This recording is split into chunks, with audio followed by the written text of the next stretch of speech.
اچھا بہرحال میں کہہ رہا ہوں اس جلسے کے ملتوی ہونے سے جس طریقے سے این او سی کینسل ہوتے ہیں، پاکستان تحریک انصاف کو مزید ہائپ ملتی ہے، اگلی تاریخ تک یہ ڈیز ہوگا، لیکن سائیڈ سٹوریز میں کوئی شک نہیں، کے پی کے اندر بہت مایوسی ہے، وہاں کے برکس کے اندر بہت مایوسی ہے، انہوں نے کہا رات گئے اس طرح کی گفتگو سے رات گئے معاملات طے کیے ہیں، وفاق کے ساتھ برکس کے جذبات کے ساتھ کھیلا گیا ہے، کے پی کے متعدد رہنما اس سے لائل بازاری عمران خان صاحب کا صبح کا فیصلہ، تو کیسے یہ ساری باتیں کی جا سکتی ہیں؟ تو جلسے کے لوازمات میں کافی پیسے خرچ ہو گئے، ٹرانسپورٹ میں لاکھوں روپے خرچ ہو گئے اور وہ ضائع ہو گئے، جلسے کا انعقاد کرنا اب ایک مذاق بن گیا، ہر بار کیسے لوگوں کو لایا جائے، یہ ساری چیزیں ہیں سر اس میں، ایکچوئل چیزیں یہی ہیں۔ اور ہاں، علی امین گنڈا پور صاحب کہتے ہیں کہ عمران خان سے ہدایت پار کا جلسہ میں نے منسوخ کیا ہے، ہم نے نہ عدالتوں اور اداروں کو اور اس حکومت کو ایک پیغام دینا چاہتا ہوں کہ عمران خان تصادم چاہنے والا لیڈر نہیں ہے، آپ لوگ اپنی اصلاح کریں۔ علی امین گنڈا پور صاحب نے اس موقع پہ یہ بات بولی ہے۔ تو بہرحال آج کا یہ جلسہ ہوا، ظاہری بات ہے کچھ ایسی اطلاعات ہوں گی کہ کچھ ہو، اور خیر وفاق کو بڑا ریلیف اور حکومت کو بڑا ریلیف، بڑا سکون کا سانس ملا ہے، وہ شاید ایکسپیکٹ نہیں کر رہے تھے کہ اس جلسے کے لیے بھی عمران خان تو خان صاحب کو پتہ ہے نا، یہ سارے پروفز ہیں نا سر، یہ پریسیڈنٹس اکٹھے ہو رہے ہیں عدالتوں کے سامنے کہ 9 مئی میں میرا کیا کردار ہوتا ہے، میں تو اتنا پرامن ہوں، میں نے تو گملے بھی کبھی نہیں توڑے، یہ تمام چیزیں، یہ کیا چیزیں، یہ چیزیں ڈیفینیٹلی کہیں نہ کہیں جب عدالتوں میں معاملہ جائے گا تو خواجہ آصف تھوڑی کیس بنا رہے ہیں، یا عطا تارڑ صاحب تھوڑی کیس بنا رہے ہیں، تو یہاں چیزیں،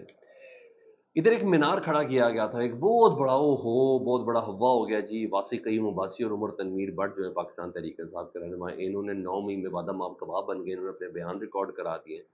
اور لیکن اب عمران خان صاحب نہیں بچیں گے، دو افراد واسی قیوم عباسی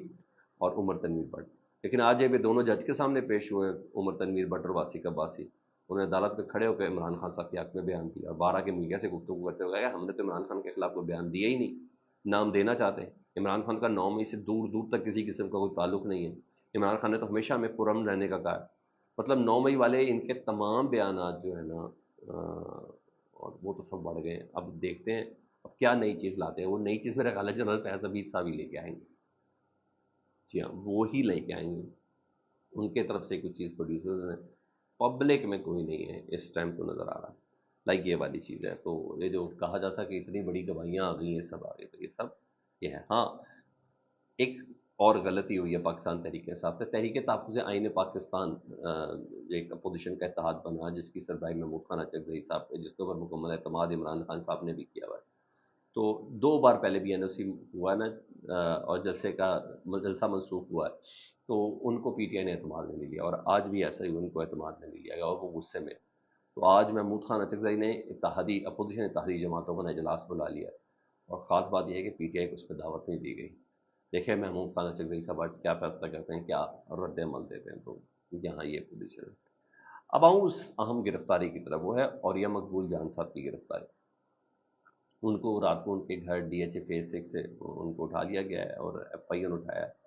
اور یہ مقبول جان صاحب کا معاملہ نا جس طرح 2+2=4 نہیں ہے، پہلے بھی وہ اٹھائے گئے تھے، کچھ روز تک غائب ہی رہے، اور پھر اچانک گھر آئے، اور جب میری ان سے بات ہوئی تھی تو اچھی خاصی ان کی طبیعت، ان کا سافٹ ویئر اپڈیٹ اس وقت ہوا تھا، اور میری اس سے میں عمران ریاض خان سے بھی بات ہوئی تھی، تو انہوں نے کہا تھا ہاں یہ سب ہے، تو مختلف چیزوں سے اوریہ مقبول جان صاحب کا معاملہ لنک ہے، ایک تو وہ باز نہیں آ رہے تھے اداروں کے خلاف بات کرنے سے، ان پہ تنقید کرنے کے خلاف نہیں، ان کے اوپر تنقید کرنے کے حوالے سے باز نہیں آ رہے تھے، دوسرا مبارک ثانی کیس جو آج اتنی ہائپ ہے، جو مذہبی جماعتیں تمام اکٹھی ہوئی ہیں، تو اس کو بیسکلی نا اس مبارک ثانی فیس کے کیس کے اندر قاضی فائز صاحب کا ریمارکس میں کردار کیا ہے، اس فیصلے کی باریکی کیا ہے، اس کو سب سے پہلے جس بندے نے ہائی لائٹ کیا تھا نا وہ اوریہ مقبول جان صاحب تھے، اور سب سے پہلے ہائی لائٹ کیا تھا، ایک ہائپ دی تھی،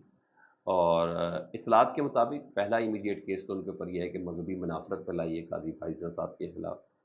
تو یہ ہے، ہاں مگر میں آپ کو تو میری یہ رائے ہے کہ اس بار اور یہ مقبول جان صاحب متعدد مقدمات میں جائیں گے، یعنی پہلے ایک مقدمے میں ضمانت ہوگی، تو پھر دوسرا، پھر دوسرے سے تیسرا، پھر تیسرے سے چوتھا، میرے پاس یہ ہے، کیونکہ اس باری اوریہ صاحب کو ذرا اچھے سے ذرا ان کو خاموش کرانا بہت ضروری ہے، تو ظاہری بات ہے کوئی اتنے سخت جان تو وہ ہے نہیں ہے، ایک بیوروکریٹ ہے، اور بیوروکریٹ میں کتنی ان کی اس کی ہڈیوں میں طاقت ہو سکتی ہے، یا کتنا ہو سکتا ہے، وہ زبان سے ہی بات کر سکتا ہے نا، تو یہ چیز ہے، کتنی سختیاں کر سکتے ہیں. تو یہ چل رہا ہے سر. فیڈ بیک سے متعلق ضرور آگاہ کریں، اپنا بہت خیال رکھیں. اللہم صلی علی محمد و آل محمد.